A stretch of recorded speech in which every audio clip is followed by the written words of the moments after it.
Dans l'avion qui les emmène sur l'île de la Réunion, voici le message du commandant de bord. Je tiens à remercier la protection civile qui est à bord aussi aujourd'hui, qui voyage avec nous, qui vont porter assistance à Mayotte, passagers.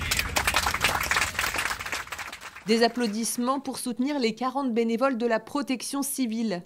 Basés pour quelques heures à Saint-Denis de la Réunion, ils préparent leur départ pour Mayotte. Sur place, la priorité, l'installation d'un poste de commandement. Dans quelques heures, du matériel de base sera affrété à Mamoudzou.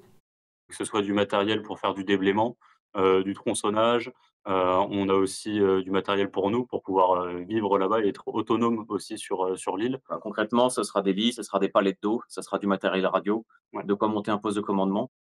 Étienne est bénévole depuis 10 ans. À Tours, il est acheteur dans une entreprise pharmaceutique. Laurent, lui, depuis 4 ans. En Touraine, il est chef de projet dans le matériel médical. Les deux hommes ont quitté leur famille et leurs proches à quelques jours de Noël pour aider les Mahorais.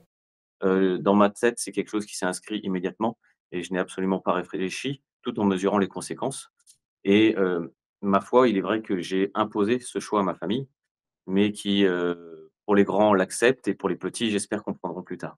Donc on sait aussi qu'on va pouvoir compter les uns sur les autres.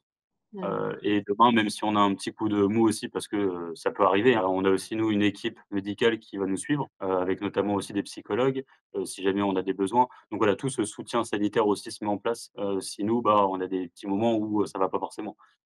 Déblaiement des zones touchées, distribution d'eau et de nourriture.